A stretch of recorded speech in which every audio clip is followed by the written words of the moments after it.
जरूरी सूचना। लोकसभा चुनाव के लिए धुआंधार प्रचार चल रहा है। पहले चरण का प्रचार 17 अप्रैल को खत्म होगा। उससे पहले एबीपी न्यूज के लिए सी वोटर ने यूपी के लोगों का मूड जाना। 1 से 9 अप्रैल के बीच किए गए इस सर्वे में यूपी के करीब 1300 लोगों से बात की गई। सर्वे में मार्जिन ऑफ एरर ±3 से ±5% है। नमस्कार, एबीपी न्यूज पर हाजिर हूं मैं रुमाना इसार खान और आज आपके पसंदीदा चुनावी शो ऐलान जंग में एबीपी न्यूज पर हम लेकर आए हैं यूपी का मूड। यूपी में लोकसभा की सबसे ज्यादा 80 लोकसभा सीटें हैं। 80 लोकसभा सीटों पर 7 चरणों में वोट डाले जाएंगे। पहले चरण के लिए प्रचार धुआंधार चल रहा है। एबीपी न्यूज के दर्शकों के लिए यूपी की जनता का मूड जान रहा है सी वोटर। और आइए बिना वक्त गवाए, बिना देरी के, ये सी वोटर का जो ट्रैकर है इसमें वो जो सवालों का सिलसिला है उसी की शुरुआत करते हैं। और ये पहला सवाल इस वक्त आप देख रहे हैं टेलीविजन स्क्रीन पर आ चुका है। सवाल केंद्र सरकार के कामकाज से जुड़ा हुआ। केंद्र सरकार के कामकाज से आप कितना संतुष्ट? बहुत ज्यादा संतुष्ट 40% लोग कह रहे हैं, कम संतुष्ट लेकिन 29% लोग कह रहे हैं, और वो जो असंतुष्ट हैं उनका आंकड़ा 30% पर है, पता नहीं कहने वाले 1%। तो ये तो केंद्र सरकार के कामकाज को लेकर जो आंकड़ा सामने निकल कर आ रहा है वो आपने देखा। आगे बढ़ते हैं, अगला सवाल आपको दिखाते हैं, और ये जो सवाल है वो राज्य सरकार के कामकाज से जुड़ा हुआ है। राज्य सरकार के कामकाज से कितना संतुष्ट? बहुत ज्यादा संतुष्ट कहने वाले 51%, मतलब केंद्र सरकार के कामकाज से भी ज्यादा संतुष्ट है, बहुत ज्यादा संतुष्ट है यूपी के लोग अपनी राज्य सरकार के कामकाज से। कम संतुष्ट 20%, असंतुष्टों का आंकड़ा यहाँ पर जो केंद्र के कामकाज से लोग असंतुष्ट हैं उससे कम हो जाता है 28%, और पता नहीं कहने वाले 1%। तो ये तो बात हुई कामकाज की, केंद्र सरकार का कामकाज, राज्य सरकार का कामकाज। अब अगला सवाल आपके सामने लेकर आ रहे हैं हम, और ये सवाल मुख्यमंत्री के कामकाज से कितना संतुष्ट? जी, योगी आदित्यनाथ के कामकाज को कैसे आंक रहे हैं उत्तर प्रदेश के लोग? बहुत ज्यादा संतुष्ट 57% लोग कह रहे हैं, कम संतुष्ट 16%, असंतुष्ट जो हैं वो 27% हैं योगी आदित्यनाथ के कामकाज से, और पता नहीं कहने वाले 0% का आंकड़ा है। तो कुल मिलाकर सबसे बड़ा आंकड़ा बहुत ज्यादा संतुष्ट 57% उत्तर प्रदेश के मुख्यमंत्री योगी आदित्यनाथ के कामकाज से। और पीएम के कामकाज से कितना संतुष्ट? यहाँ आंकड़ा 51% है, मतलब 50% से ज्यादा उत्तर प्रदेश में लोग बहुत ज्यादा संतुष्ट हैं प्रधानमंत्री नरेंद्र मोदी के कामकाज से। असंतुष्ट का आंकड़ा यहाँ पर भी वही 27% है, और कम संतुष्ट वाला जो आंकड़ा है वो 22% है। तो कुल मिलाकर ये वो सवालों का सिलसिला एक एक करके जो आपके सामने रख रहे हैं। और अब बात सीधे 2024 लोकसभा चुनाव से जुड़ा हुआ है वो सवाल कि भाई प्रधानमंत्री की पसंद कौन है। और इसमें जब बात मोदी और राहुल की होती है तो देखिए किस तरीके से नरेंद्र मोदी जो है वो 62% के साथ बहुत आगे राहुल गांधी के मुकाबले नजर आते हैं, और राहुल गांधी उनसे पिछड़ते हुए बहुत फासले पर 28% लोगों की ही प्रधानमंत्री के तौर पर पसंद बन पाते हैं। दोनों नहीं कहने वाले 7% हैं, पता नहीं कहने वाले 3% हैं। तो कुल मिलाकर ये वो सवालों का सिलसिला जिससे तस्वीर क्या उभर रही है उत्तर प्रदेश में एबीपी न्यूज और सी वोटर के सर्वे से सियासी तस्वीर साफ हो रही है। केंद्र राज्य के कामकाज से यूपी के लोग खुश हैं।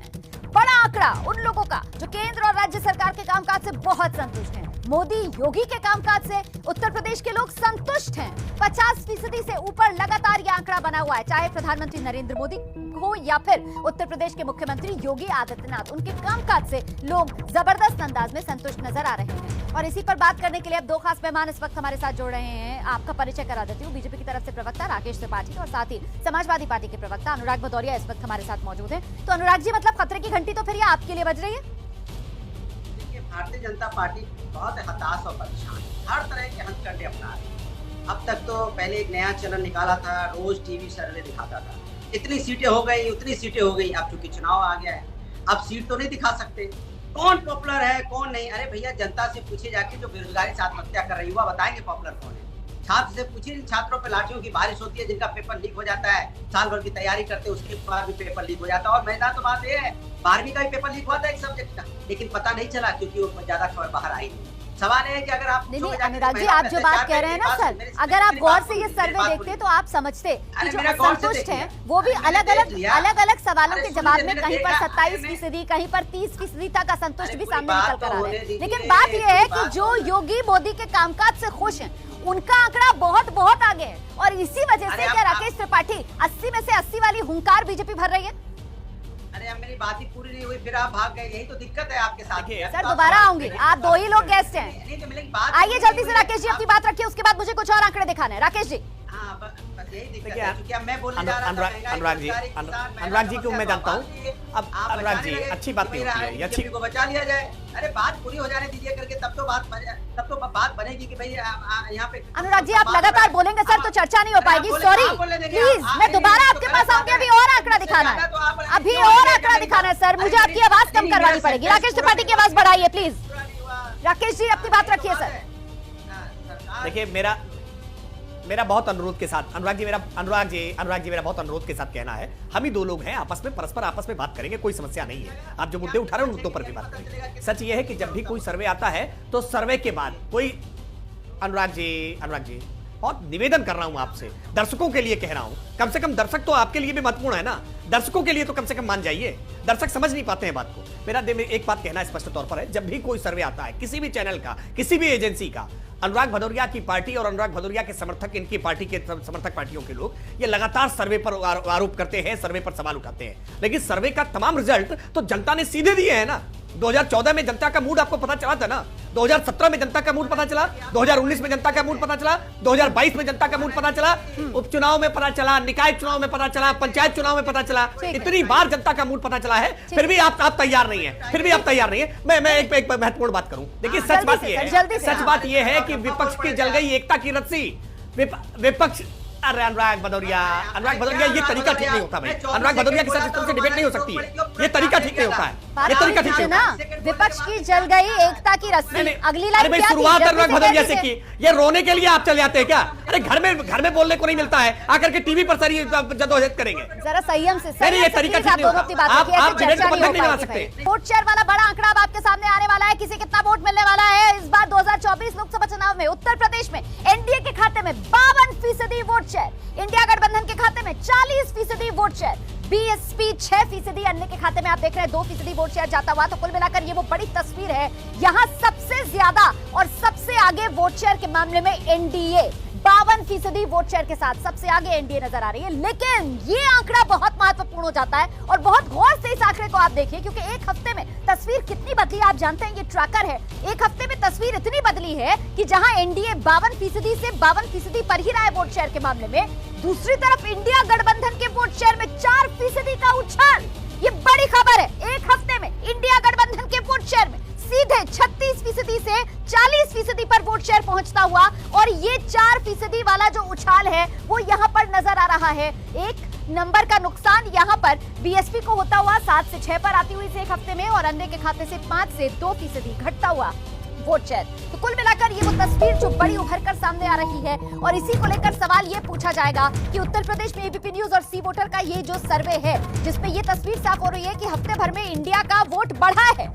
इंडिया का वोट परसेंटेज 36% से बढ़कर 40% हुआ है। हफ्ते भर में इंडिया का वोट, एनडीए का वोट जो है वो बरकरार रहा है, लेकिन इंडिया गठबंधन के वोट शेयर में 4% की बढ़ोतरी हुई है। और ऐसे में ये बढ़ोतरी और इसके मायने किस रूप में देखे जाएं अनुराग भदौरिया? क्या ये मुख्तार इफेक्ट है? क्या ये सिंपैथी का फायदा मिल रहा है यहाँ पर इंडिया गठबंधन को? एक हफ्ते में 4% का उछाल। चिंता मत कीजिए, चुनाव होते होते आप कहेंगे कि 80% इंडिया है, भारतीय जनता परसेंट 10% पे आ जाएगी। देखिएगा, आप यहाँ, मैं भी यहाँ। भारतीय जनता पार्टी को, एनडीए को देखना नहीं चाहती जनता। हाँ, टीवी वाले जरूर अच्छा दिखाते हैं, मैं आपकी बात नहीं कर रहा हूँ रोमाना जी, टीवी वाले जरूर अच्छा दिखा रहे हैं, लेकिन जमीन पे भारतीय जनता पार्टी को वोट देने वाला नहीं है। देखो, युवा वोट दे नहीं रहा है, महिला वोट दे नहीं रही है, किसान वोट दे नहीं रहा है, बुजुर्ग वोट दे नहीं रहा है, आम जनता वोट दे नहीं रही है। इनको वोट कौन दे रहा है? खाली वो सर्वे वाले देते हैं, बस वही उनको वोटर, वही उनको सर्वे वाले वोट देते हैं। इससे ज्यादा उनको वोट नहीं मिल रहा है। इसलिए आप जो उछाल दिखा रहे हैं, आने वाले दिनों में आप देखिएगा इनका ये तो एकदम घट के चले जाएंगे, 0 पे 10 से भी नीचे घटेंगे। अभी चिंता मत कीजिए, क्योंकि जिस तरह की बेरोजगारी है, महंगाई है, किसान परेशान है, जिससे छात्रों का पेपर लीक हो रहा है, छात्रों पे लाठी बरसाई गई है, कोई वर्ग इनके साथ नहीं है। आज मिल का देखिए 4 साल की नौकरी दे रहे हैं, कौन इनके साथ होगा? आप जो बात कह रहे हैं उसी पर जवाब देते हैं ना राकेश जी से। राकेश जी, मेरा सवाल आपसे ये है सर कि बड़ी सिंपल मैथ्स है। मतलब 2019 में भी जो एनडीए था उसका वोट परसेंटेज जो है वो 51 पॉइंट कुछ % था, इस बार वो 52% दिखा रहा है, जबकि इस बार तो साथ में आरएलडी भी आ गई है। ये सिंपल गणित के हिसाब से अगर वोट शेयर 52% रहता है सर, फिर उत्तर प्रदेश में 80 में से 80 सीटें तो नहीं आने वाली हैं बीजेपी। ये तो झटका लग रहा है। मतलब नहीं, बिल्कुल झटका नहीं लग रहा है रोमाना। अगर आप हर सीट के हिसाब से देख लेना, अगर 52% वोट हमें हर सीट पर मिल रहे हैं तो भी तय हो रहा है कि 80 की 80 सीटें हम जीत रहे हैं। सारे प्रयास ये कर लें, सारे वोट एक साथ मिला लें, सपा बसपा का गठजोड़ करके 2019 में देख चुके हैं, 64 सीटें तब भी हमने जीती थी और बाई इलेक्शन में आजमगढ़ और रामपुर भी से छीन ली थी। हमें पूरा भरोसा है कि भारतीय जनता पार्टी इस बार 80 की 80 सीटें जीत रही है। और क्यों कह रहे हैं? क्योंकि विपक्ष की जल गई एकता की रस्सी, भाजपा यूपी में जीतेगी 80 में 80। इनके पास गठबंधन अलायंस नहीं बचे हैं। पार्टी के कैंडिडेट रोज बदल रहे हैं, एक दिन घोषित करते हैं, अगले दिन बदल देते हैं, तीसरे दिन फिर लेसे करके चले आते हैं। इसलिए जब आप इस निराशा, इस हताशा में हैं, तो हताशा निराशा में आकर के क्या होगा? और शिवपाल सिंह यादव के स्वर सुनिए। शिवपाल सिंह यादव जिस तरह से कह रहे हैं कि वोटरों का हिसाब करेंगे बाद में, जो वोट नहीं देंगे, ये हताशा के स्वर है ना। ये हताशा के स्वर बता रहे हैं कि आप चुनाव पराजित हो रहे हैं। और मनोज दीक्षित आपकी पार्टी के नेता अखिलेश यादव जी के सामने कह रहे हैं कि हम सुब्रत पाठक के टुकड़े टुकड़े कर देंगे, हमारे कैंडिडेट के टुकड़े टुकड़े करने की बात कर रहे हैं। ये हताशा के स्वर है और ये स्वर उत्तर प्रदेश पहचानता है। और ये स्वर के नाते आपको ये हताशा है, निराशा है, ये कंफ्यूजन है वाकई में। मतलब इतना कंफ्यूजन कि कभी आप एक उम्मीदवार के नाम का ऐलान करते हैं, उसके बाद अनुराग जी आपकी पार्टी बदल देती है, दूसरे उम्मीदवार के नाम का ऐलान करती है। उम्मीदवार भी परेशान होते हैं, कहते हैं हमारे पास पहले फोन आया था, हमसे कहा था तुम सिंबल ले लो, लेकिन बाद में किसी और को वहां पर कैंडिडेट बना दिया जाता है। क्यों है इतनी कंफ्यूजन? देखिए, आप ही तो कह रही ना कि हमारा परसेंटेज बढ़ रहा है धीरे धीरे, हमारी स्ट्रेटेजी है, लेकिन भारतीय जनता पार्टी हमारी चिंता कर रही है। अच्छा, ये स्ट्रेटेजी है आपकी? जनता ने कंफ्यूजन नहीं है, स्ट्रेटेजी है, आप यही कह रहे हैं? कोई कंफ्यूजन नहीं है, no confusion. Confusion Bharatiya Janata party confuse हो चुकी है, परेशान हो चुकी है, हताश हो चुकी है और हर तरह के हथकंडे अपनाने की कोशिश कर रही है, क्योंकि जनता ने साथ छोड़ा है। मेरा गठबंधन जनता के साथ है, आपका गठबंधन सत्ता के साथ है, तो आप सत्ताधारियों के साथ गठबंधन बनाए बैठे हो। आपको सत्ता चाहिए किसी कीमत, हमें जनता का अधिकार चाहिए, इसलिए जनता हमारे साथ है। और जनता की बात देखो, मैंने जितनी बार डिबेट अभी जब से आपने शुरू की है, मैंने क्या बोला? किसान, युवा, महिला, छात्र, ये क्या बोल रहे हैं? समाजवादी पार्टी के नेता, वो फलाने नेता। यही दिक्कत है, आपको हमने नहीं चुना था जो आप मेरी चिंता करते हो, आपको जनता ने चुना था जिनकी आप चिंता नहीं करते। मैं जवाब लेती हूँ। राकेश जी, एक तो आपने सुना ना, मतलब अनुराग भदौरिया की पार्टी कंफ्यूज नहीं है, उनकी स्ट्रेटेजी है बीजेपी को कंफ्यूज करने वाली, और इसमें वो कह रहे हैं कामयाबी मिल रही है। देखिए, बीजेपी कंफ्यूज हो रही है। और सर, दूसरा सवाल मेरा इसी सर्वे के आंकड़े को लेकर, क्योंकि आपने खुद ही बात 2014 से शुरू की थी, 2017, 2019, 2022 तक आप गए। 2019 पर मैं आ रही हूँ सर, वहां अगर समाजवादी पार्टी और कांग्रेस का वोट शेयर मिलाया जाए तो सर ये तो 25% के आसपास बैठना चाहिए था, लेकिन यहाँ इस इंडिया गठबंधन में ये वोट शेयर का मामला 40% पर पहुंच रहा है। क्या है सर, ये नाराजगी है क्या? ये एंटी इनकम्बेंसी वोट है क्या, जो यहाँ एक मुश्त सबसे मजबूत विकल्प जो विपक्ष का बन रहा है उत्तर प्रदेश में इंडिया गठबंधन, उसके पाले में जा रहा है? राकेश जी, देखिए रोमाना, आपके सर्वे में ही आपने जब उत्तर प्रदेश सरकार के कामकाज को या प्रधानमंत्री केंद्र सरकार के कामकाज को लेकर के आपने दोनों सवाल पूछे हैं, दोनों ही सवालों के जवाब में बहुत ज्यादा या कम ये संतुष्टि जताने वाले लोग 70% से ज्यादा हैं। प्रधानमंत्री जी की छवि को लेकर के, प्रधानमंत्री जी के कामकाज को लेकर के या मुख्यमंत्री जी के कामकाज को लेकर के भी 70% से ज्यादा लोगों ने आज प्रसन्नता जाहिर की है, संतोष जाहिर किया है। ये बात स्पष्ट है कि कोई एंटी इनकम्बेंसी नहीं है, प्रो इनकम्बेंसी है। सरकार के कामकाज से लोग खुश हैं और इसीलिए 37 वर्षों के बाद उत्तर प्रदेश में सरकार रिपीट हुई थी 2022 में, जो रिकॉर्ड था अब तक कि सपा बसपा कांग्रेस कैसे एक सरकार आती थी दूसरी जाती थी, लेकिन जनता ने फिर से 37 वर्षों के बाद योगी आदित्यनाथ जी को पुनः मुख्यमंत्री बनाया था। हम इसलिए भरोसे के साथ कह रहे हैं क्योंकि ये परफॉर्मेंस वाली सरकार है। ये बार बार पूछ रहे हैं ना, आंकड़े बताइए, आंकड़े बताइए। बेरोजगारी का आंकड़ा अखिलेश यादव की सरकार में 17.4% का था। काटे गए हैं, मेरठ से लेकर बरेली तक का, वो तो नहीं भारी पड़ेगा? रोमाना जी, किसी एक कैंडिडेट ने, किसी भारतीय जनता पार्टी के एक नेता ने कहीं कोई बयान आपके चैनल पर, किसी और चैनल पर, क्या किसी सोशल मीडिया पर अपना कोई दुख व्यक्त किया हो, कोई इस बात पर नाराजगी व्यक्त की हो? ये भारतीय जनता पार्टी का अनुशासन है कि पूरी पार्टी एक साथ एकजुट होकर के लड़ने का काम कर रही है। लेकिन मैं मुरादाबाद के एसटी हसन का बयान आपको सुना सकता हूं, दिखा सकता हूं कि कैसे उन्होंने अपनी पीड़ा व्यक्त की है, कैसे उन्होंने इस बात के लिए कहा कि हम रुचि वीरा के लिए हम वोट नहीं मांग पाएंगे। किस तरह से सार्वजनिक तौर पर पार्टी के भीतर हमने देखा कि अतुल प्रधान अपना इस्तीफा की पेशकश तक लेकर के पहुंच गए। किस तरह से पार्टी के भीतर आज अंतर्द्वंद मचा हुआ है। शिवपाल सिंह यादव टिकट वापस कर रहे हैं, मैं लड़ नहीं पाऊंगा, मेरे बेटे को लड़ा लो। सच बात ये है कि अपनी बात को, इसका सवाल का जवाब तो दे चुके ना अनुराग भदौरिया। वो कह रहे हैं कि साहब हम कंफ्यूज करने के लिए अपनी स्ट्रेटेजी बनाई है हमने। लेकिन सवाल ये है, अनुराग जी आप ही के पास आ रही हूँ, मेरा सवाल तो सुन लीजिए। जवाब आपके पास हमेशा तैयार रहता है सर, और मुझे मालूम है मेरा सवाल सुन के भी जो आपको जवाब देना है वही जवाब आप देंगे। फिर भी मैं भी अपनी ड्यूटी कर लूं पूरी, है ना? सवाल का जवाब आपसे ये है अनुराग जी, आप सवाल खुद भी पूछिए। आपने देखा होगा कि सोशल मीडिया पर किस तरीके से अजय राय जो कांग्रेस के प्रदेश अध्यक्ष हैं यूपी में, उनको लेकर चल रहा है कि साहब वो बीजेपी में जाने वाले हैं, और मामला इतना आगे बढ़ा कि खुद उनको सामने आकर इस बात का खंडन करना पड़ा। सवाल ये सर कि ये विपक्ष में इतनी खलबली और विपक्ष में इतनी भगदड़ और विपक्ष की तरफ से इस सब बीजेपी की तरफ की बीजेपी उनके लिए चुंबक सी बन गई है, उधर दौड़े चले जा रहे हैं, क्यों हो रहा है सर? देखिए इतनी देर से भारतीय जनता पार्टी की प्रवक्ता की चिंता देखिए, उन्होंने समाजवादी पार्टी के नेता ने क्या बोला, उन्होंने क्या बोला। मैंने तो नहीं बोला कि आपको भाई आपके बाराबंकी में भूपेंद्र रावत को टिकट मिली थी, क्यों वापस कर दी उन्होंने। हमने बोला क्या पवन सिंह को टिकट दी थी आपने, पवन सिंह ने क्यों वापस कर दी। हमने बोला क्या राहुल कसाना सांसद क्यों बीजेपी छोड़ के चले गए। हमने तो नहीं बोला।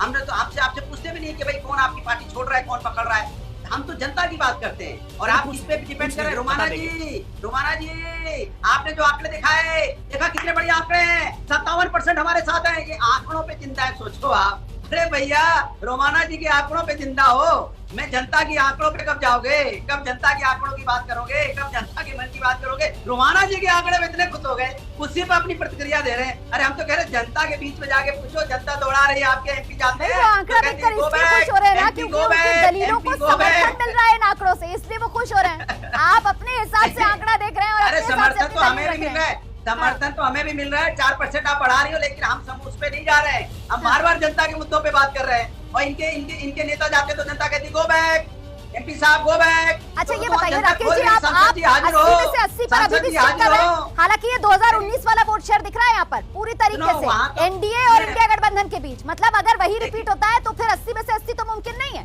पिछली बार 15 सीटें जो है वो विपक्ष ले गया था। नहीं, इस बार तो वो खोज रहे हैं कौन सी सीट जीतेंगे। बिल्कुल 80 में 80 मुमकिन है।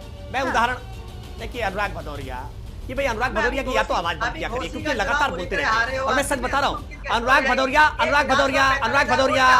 और आप कह रहे हो कि अरे घोसी तो बचा नहीं पाए, जहाँ संकट नहीं है, घोसी आप बचा पाए थे अभी। ठीक है अनुराग जी, अब जवाब सुन रहे हैं। अनुराग जी स्टॉप बोल चुके ना। अनुराग जी का टेप रिकॉर्डर स्टॉप करना पड़ेगा हमें। आइए जल्दी से राकेश जी, जल्दी आइए, आवाज कम कीजिए। राकेश जी आइए। देखिए मैं रोमाना जी अनुरोध कर रहा हूं, क्या ये समाजवादी पार्टी का ऑफिशियल नारा हल्ला बोल का है? ये समाजवादी पार्टी के हल्ला बोल प्रवक्ताओं से ये आकर के नूरा कुश्ती करना, ये लड़ना, ये मुझे शोभा नहीं देता, आपके दर्शकों को भी अच्छा नहीं लगता। बेहतर यह होगा कि जब जिसकी बारी हो उसकी आप ऑडियो खोला करिए, ताकि केवल वही बोल सके। दुर्भाग्यपूर्ण यह है कि अनुराग भदौरिया को अगर हम अपराध कर देना कि अनुराग भदौरिया भारतीय जनता पार्टी में शामिल हो जाओ, ये अभी तुरंत पार्टी छोड़ करके भारतीय जनता पार्टी में शामिल हो जाएंगे। लेकिन सच ये है कि इतना बोलते हैं, बोल कर रोज पार्टी का नुकसान करते हैं। इनको इसलिए रिस्क के नाते हम ले नहीं रहे। वैसे भी आदमी अच्छे हैं, आदमी में बुराई नहीं है। रोज देखे कभी गेहूं काटते हुए दिखाई देते हैं, कभी तरह तरह के स्वांग करते दिखाई देते हैं, आदमी अच्छे हैं। सर बिहेवियर में, अपने व्यवहार में बदलाव लाइए, तो शायद आपके पास भी ऑफर आ जाए बीजेपी ज्वाइन करने का। आज एमबीए में सीट शेयरिंग पर बात बन गई है। आप लोग कह रहे थे कि खटर पटर है, दिक्कत है, तो मुश्किल थोड़ी बढ़ तो नहीं गई है? अभी इस महाराष्ट्र में महाविकास आघाड़ी का गठबंधन हो चुका है, ये बहुत अच्छी बात है। लेकिन मैं आपको बताना चाहता हूँ, ये तीनों जो मुख्य पक्ष है पारिवारिक पक्ष है, और पारिवारिक पक्ष अपने परिवार के लिए लड़ रहे, तो ये इनका विचार जो है परिवार का है, परिवार का विकास, परिवार को, व्यक्ति को बड़ा करना, इसके सिवा और कुछ नहीं है। वो जिस सीट का बंटवारा हो जाएगा, एक मेक के खिलाफ काम करेंगे और अल्टीमेटली महायुति इस महाराष्ट्र से जीतेगी। 400 पार जो आप लोगों का नारा है, उसमें महाराष्ट्र से कितनी सीटें आप लोग दे रहे हैं मोदी जी को? हमारा महायुति का टारगेट है 45+। 45+। तो आपके लिए सर फिर सीटें कितनी बची? 3 सीट, उसमें एक इधर ये भी है। इनको बोलना, मेरा डॉक्टर साहब से कहना है कि 3 कौन से नहीं आ रहे, वो बताए तो अच्छा हो जाएगा। मैं बोलता सीटें 48 और 90 तक जाने वाले हैं। ये सब चुनावी जुमले की बातें रहते, 45 जाएंगे, 41 जाएंगे। आज बीजेपी के खिलाफ पूरे देश में माहौल है। महाराष्ट्र में तो ये जो महाराष्ट्र का सरकार जिन्होंने शिवसेना तोड़ के एनसीपी तोड़ के बनाया है, इसलिए तो जनता में पूरी नाराजगी है। महाराष्ट्र से उद्योग गुजरात में जा रहा है, इंडस्ट्री। भारतीय जनता पार्टी क्या कर रही है?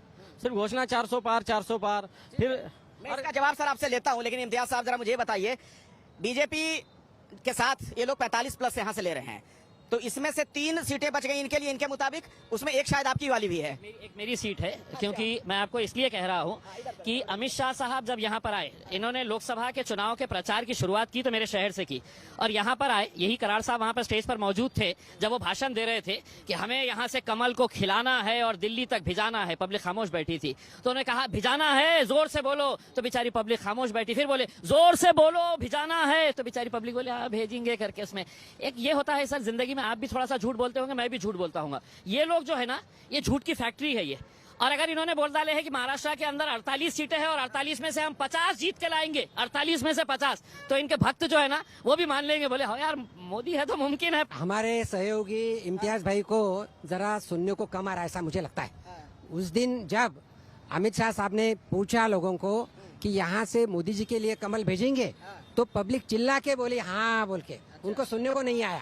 और इनके नेता जो ओवैसी साहब, वो बोले भाजपा यहाँ है क्या, उनको पता नहीं है। इस शहर में भाजपा के 2 मंत्री है, इस शहर में महानगर पालिका में 29 नगर सेवक है, उनको सुनने को भी नहीं आता और देखने को नहीं आता। जरा सही देखो, सुना सुनने को आ रहा है ना देखने। मेरा सिर्फ ये है, ये तो फाइनेंस मिनिस्टर है, इनका गणित तो बिल्कुल परफेक्ट होना चाहिए, बजट बनाते हैं देश का। तो 45+ का क्या मतलब है और कितनी सीटें कौन कौन सी छोड़ है? 3 सीटें छूटी होंगी, आपको क्या अंदाजा लग रहा है प्रतिपक्ष को? देखो, इनके 45 तो आना ही नहीं है, इनके 10-15 आए तो आए, ऐसी प्रकार की स्थिति है। खुद खड़े रहने का तो उनको वहाँ उम्मीदवार नहीं मिल रहे, ऐसी स्थिति भारतीय जनता पार्टी की इस महाराष्ट्र में। सर एक बात बताइए, एनसीपी 2 भाग में यहाँ विभक्त हो चुकी है, शिवसेना 2 भाग में विभक्त हो चुकी है, फिर भी आप लोग कह रहे हैं बीजेपी कमजोर है। जो शिवसेना प्रमुख बाला साहब ठाकरे जी ने खड़ा संगठन है, जो उद्धव जी के पीछे खड़ा है, इनके पीछे क्या जाने का सवाल आता? हमारे समय जो है वो तो गद्दार लोग के पीछे थोड़ी लोग जाते रहते। गद्दारों के पीछे लोग नहीं जाएंगे और आपके साथ गद्दार लोग आ गए हैं। एक केडर बेस्ड पार्टी है और अगला चुनाव का तैयारी जब पहला चुनाव जीतते ना वहीं से करते हैं। जो ये 2024 का चुनाव की तैयारी 2019 से हम कर रहे हैं। बाला साहब ने आपको कभी ये भी नहीं बोला था कि राष्ट्रवादी कांग्रेस को अपने गोद में लाकर बिठा दो करके?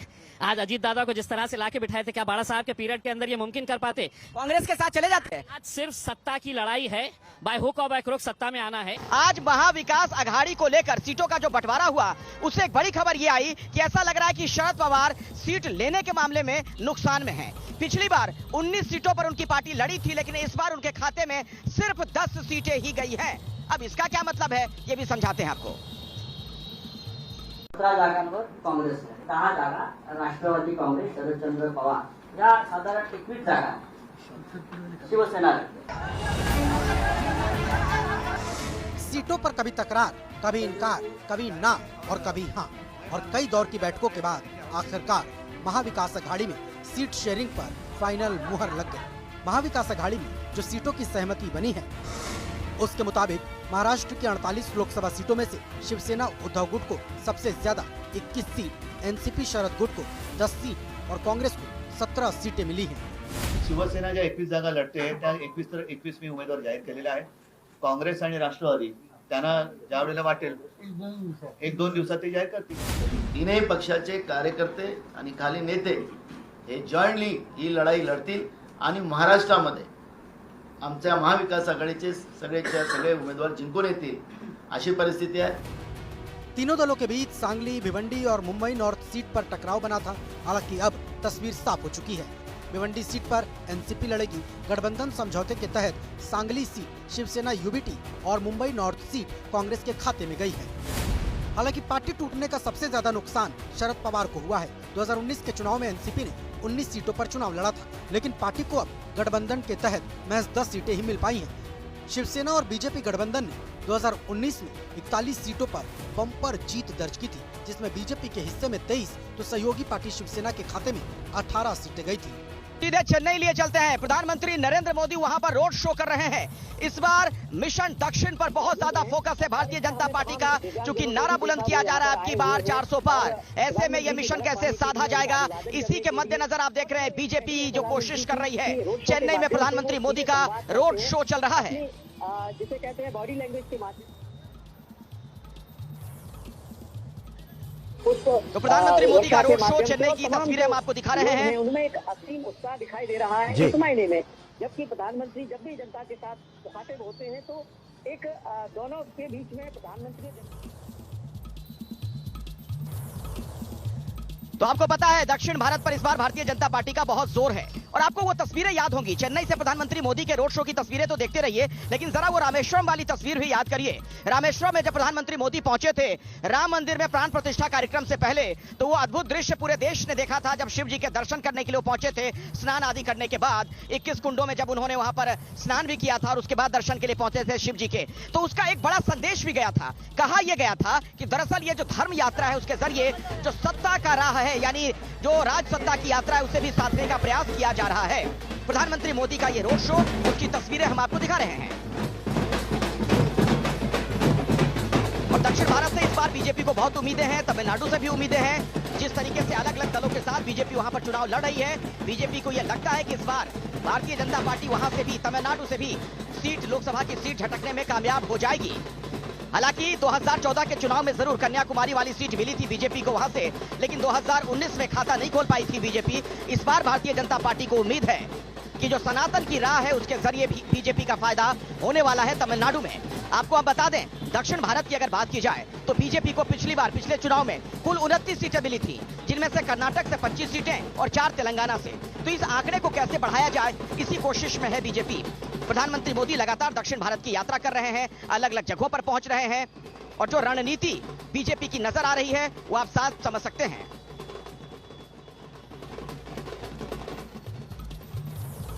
रिपोर्ट हम आपके लिए लेकर आए हैं महाभारत एक्सप्रेस की इस यात्रा में, वो भी हम आपको दिखाना चाहते हैं।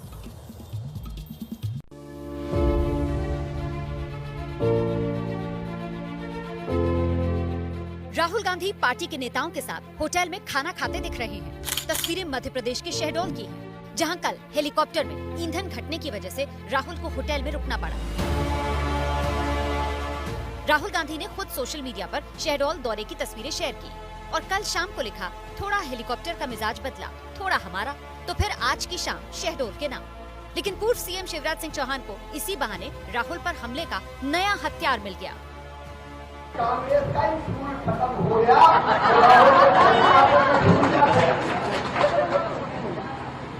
स्कूल खत्म होने के कारण राहुल गांधी का पॉइंट टेकऑफ नहीं हुआ, लेकिन कांग्रेस की तो टेकऑफ नहीं हो रही है और ये टेकऑफ होने भी नहीं वाली। राहुल गांधी की कल सिवनी और शहडोल में सभा थी। ईंधन खत्म होने की वजह से रात को शहडोल में रुके और सुबह जब होटल से उमरिया जाने के लिए निकले तो रास्ते में महुआ जमा कर रही महिलाओं से मिलने पहुंच गए।